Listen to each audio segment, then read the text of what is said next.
Hello. Good morning. Hello, good morning, good morning. So, how You are sound you? really far away, Michael J. Yeah, I am. Maybe it's I'm not talking loud enough. Is that it? I'm gonna check my volume settings, but it was pretty loud this morning. I can turn it up my volume also. Is that better? No, you sound very far away. Very far away. Could be the microphone. Could be the microphone. Yeah. Are you at the office today? You look like So, you're on a remote location. I am. I'm in a remote hidden bunker.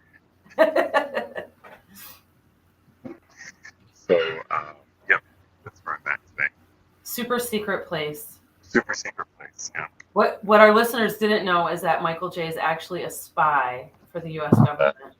if I put this in, does that give you better? Is Yes, that better? 100 times better. And if I take this out, is it worse Nope, it's or is it better? that it's better. Oh, so this must be the dominant microphone. Must be. Yeah. Okay. So I'll leave that one in, and then that way I can still hear what's going on in the room in case we have to take cover in the bunker here. Oh my gosh, I love it. We don't have wild So, imaginations at all, listeners, viewers, watchers. We are just your normal everyday person. more of an everyday person. Um, so tell me about last week's show. What happened last week? I wasn't here.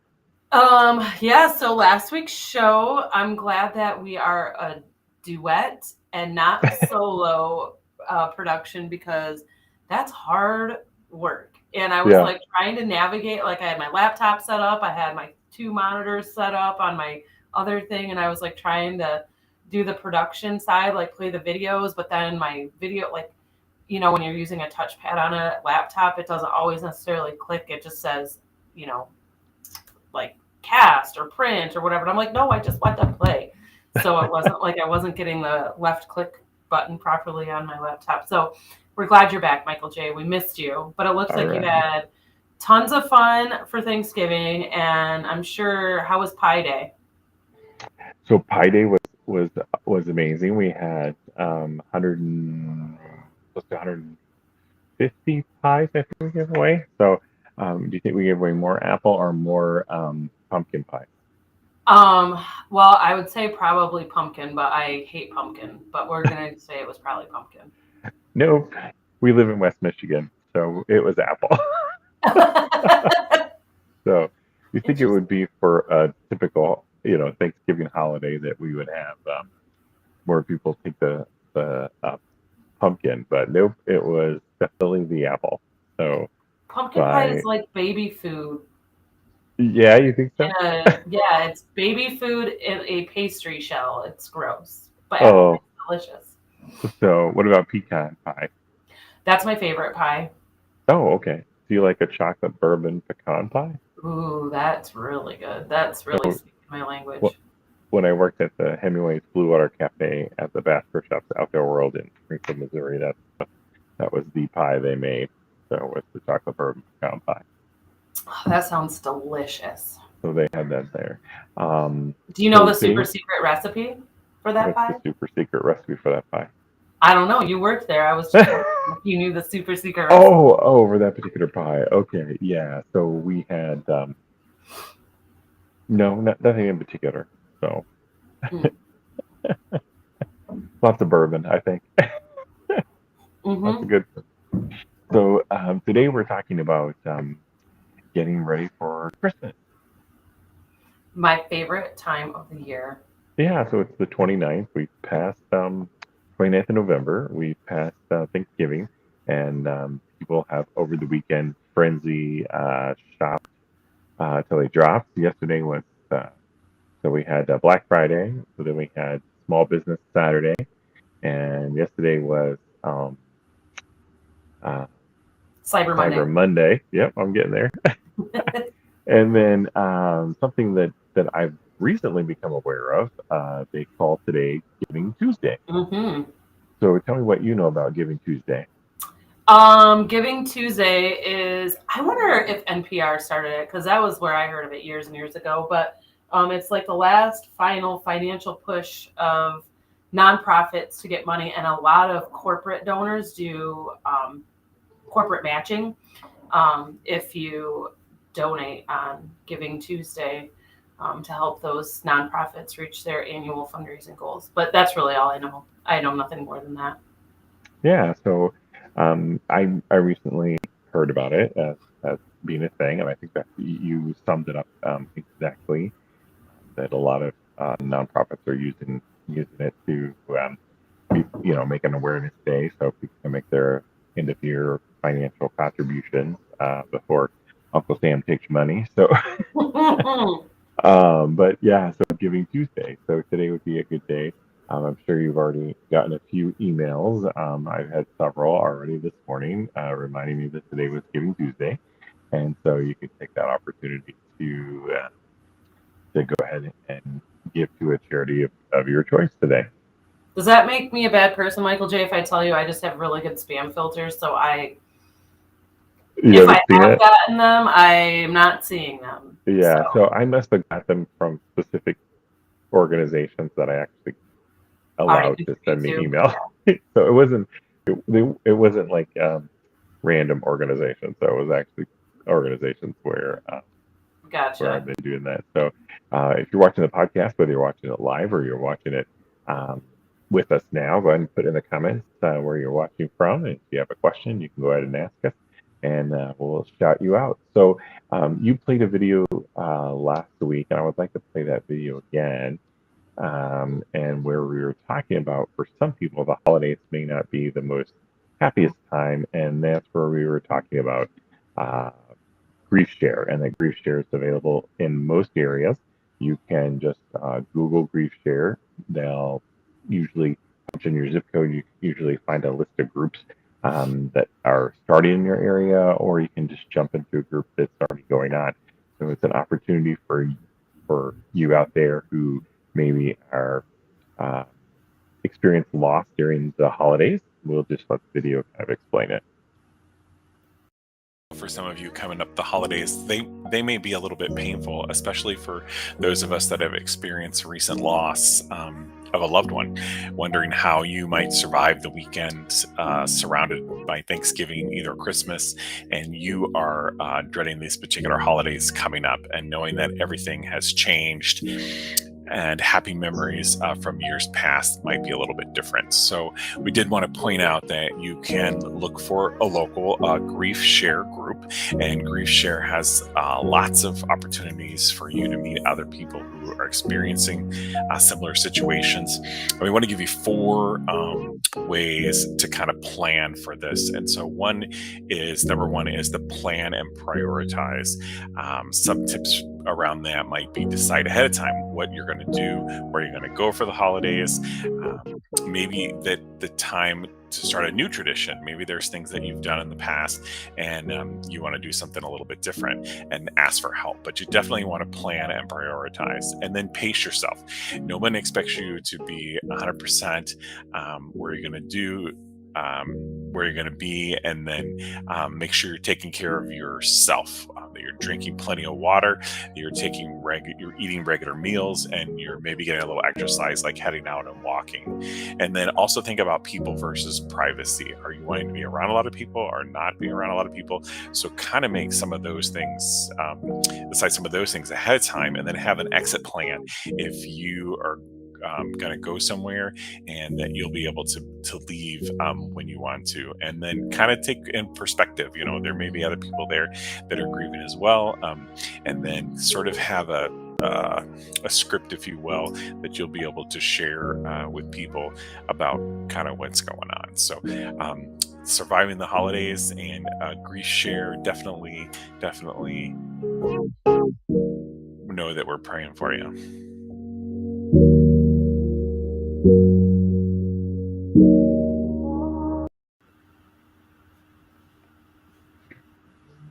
So that's a great reminder that there is help, and you don't have to go through the holidays alone, No. especially if you're experiencing loss. So Grief Share would be a great opportunity. So we're gonna sort of switch gears a little bit here into something totally different than Grief Share, and it's something that's become a local or has become tradition for some families, and it's fairly new. and that's the Elf on the Shelf Christmas tradition. And it was a book put out not too long ago. Basically, the Elf on the Shelf story is a book that explains uh, scouts, elves that come down from the North Pole during Scout Elf returns back to the North Pole and reports on whether or not the children are naughty or nice. And so this book came out and basically was self-published. No publishing house wanted to take it on. The book with the little elf, and so the mother and daughter started just trying to sell it as many places as they could. Kind of got it done, and then somebody famous got a picture with the book, and it kind of exploded from there, and then became a that same year was a balloon in the Macy's Day Parade, and kind of took off from there. So, how does that work in your house, the Elf on the Shelf? Oh, Michael J., I am so glad. Well, so two things. One, we don't celebrate Santa in our home. We focus on the birth of Jesus. So we don't ever have to deal with Santa didn't bring me anything. So we don't have Santa Claus in our house at Christmas time. I mean, we might have decorations, but we don't talk to our children about the mythological character. And we also, thank the Lord, Elf on a Shelf did not come out until my kids were much older. So we never had to, like, I am not able to do Elf on the Shelf. Like, the moms who are committed to that, like, you're amazing parents, because I guarantee I would oversleep and that elf would not get moved. It wouldn't be creative. I see all my friends do all this fun stuff with it, and I don't know how they have time for that. I could not do it. You're like super parents and super grandparents, or whoever is doing the Elf on the Shelf for their kids. Kudos to you, because that's a lot of work. A lot of work. So what about you, Michael J.? Do you guys have, and because don't you get to name your elf, like after you read the book, like you name it or something? Yeah, and he's the one that is gonna, report back to Santa whether you're naughty or nice. And then he's, but you can't touch him. I think that was one of the rules. You can't touch him. Yeah. Yeah. So, yeah, they came out. I mean, I guess our kids were younger, but really, 2016 was kind of like the kind of the launch off point for that book. So by that point, our kids were 6 years old or something like that. So they were starting to see, and much like you, we have remember for those of us that celebrate the season as a reminder of the birth of Christ. It's just one of those things that's kind of fun for some families and maybe not for others. So yes. We do have someone local. If you're, I'm sure you can, it might be an Etsy shop or something. But we have someone local that does like really cool Elf on a Shelf kits for those people who are not creative like me or don't have time to come up with it. But you can buy like these awesome kits. It's 24 days of Elf on a Shelf activities. And obviously you have to provide the elf because you've done this Elf on the Shelf book thingy. And then different activities include like an elf snowball fight, and you set up the elf with, like crunched up paper or whatever. And but these kits give you everything you need to actually do Elf on a Shelf, which I think is really cool. And I would love to be able to share with our listeners. I'll post it in the comments later. Oh, it's Elfin' Around kits. That's what it is. They're called Elfin' Around kits, which is really cool. There's actually whole pages on Etsy dedicated to the elf and outfits for the elf and props for the elf, and so there's quite a array of stuff, as well as I'm sure many Pinterest pins devoted to how you can creatively display or work with your elf around the house. Yes. So I did want to mention you were talking about Giving Tuesday when we first started the show or opened the show, and Did you have any other comments about the elf? No, just that I think it's a really creative, genius idea, and I love that it was started as a small business with a mother and daughter. Like, how cool is that? Yeah, yeah, and then it just sort of took off as um, what do you call that? Like self-grown kind of stuff, like Yeah. grassroots. Yeah, kind of from there. So, um, Um, along with the I do have a question, Michael J. sure, Was Elfin around, or the elf? Wasn't it on uh Shark Tank? Was I it don't not know. on Shark I Tank? don't know. I don't know. I Might feel have like to it might look have that been up. Shark Put it in the Tank. comments if you know. So we were talking about Giving Tuesday when we opened up the show, and there's a couple of organizations that right now are looking for donations in the form of gifts, and one of those is the Salvation Army's Angel Tree, and Seeker Real Estate is a drop-off location for the Salvation Army Angel Tree. You can bring an unwrapped gift for a child, for a teenage child. You would drop off maybe some gift cards. They like the phone gift cards. They like Amazon and some of those gift cards. Another one that's out and around is the Toys for Tots. Um, there's a kind of Disney connection to this. Any idea? Okay, what the Disney connection might be I to don't. you don't. So Walt Disney himself drew the Toys for Tots logo. Oh, really? Yeah. So he's the Oh. designer or the drawing of the Toys for Tots logo, and he worked with them for many many years. And while I was at Disney, Toys for Tots was a big deal um, every holiday for us to bring in gifts and stuff for that. And my family actually, when I was in third grade, was recipients of Toys for Tots. Oh, And I'm really? not sure exactly how that came about, but Christmas and Christmas traditions is different for all families, especially families who grow up with not a lot of money, which we did when I was younger. And I remember screaming and yelling at my mom that the army was at our house, and so there were two huge of those military style vehicles, where they kind of have the troops in the back, or you see on the World War II movies or whatever. So two of those big, humongous trucks came up our dirt road to our trailer on the farm that we lived on, and we were yelling, "The army's here! The army's here! The army's here!" And my mom was like, thinking we were messing with her or playing with her until there was a knock on the door, and there was all these soldiers that were standing outside our door. And so they had brought us a box of not only wrapped Christmas gifts, which we didn't know what they were at the time, but then they also had uh, turkey, ham, and all the canned goods and stuff to go along with the meal. So someone had either nominated us or turned our name in or something. But they came out to down the dirt road on our little farm in when we lived in Utah, and we celebrated Christmas and had toys and things to open. Thanks to Toys for Tots. Oh my gosh, that's amazing, Michael J. Yeah. So you never know who is in need or who needs help. Yeah. So that That's was very true. yeah, that was a great Christmas.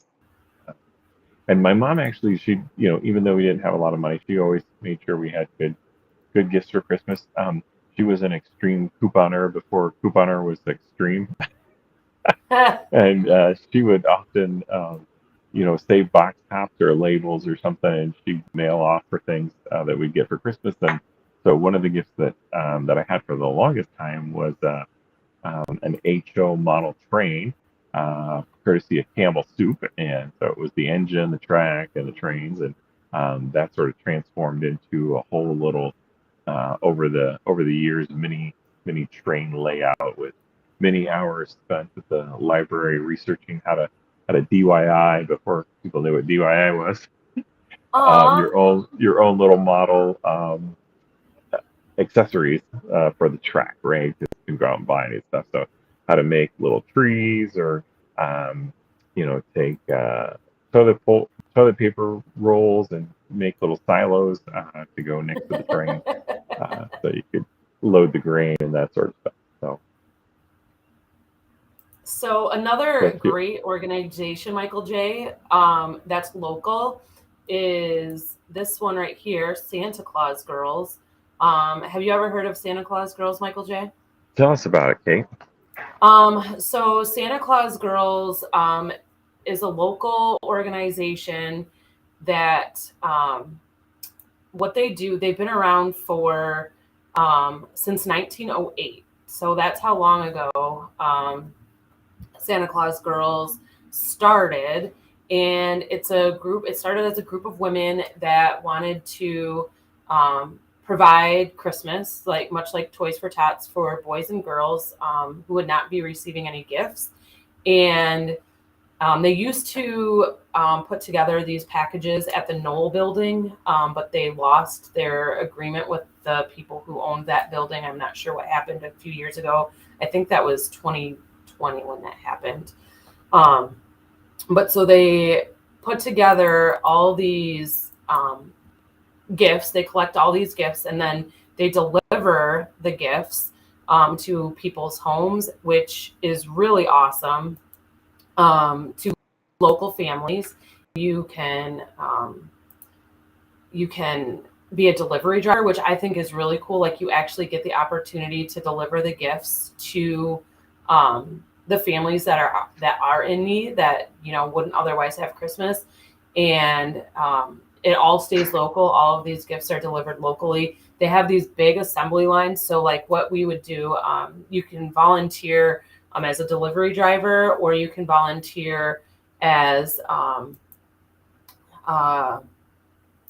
person who gets the family's bags, and you go to the different stations and you fill these giant sacks per family.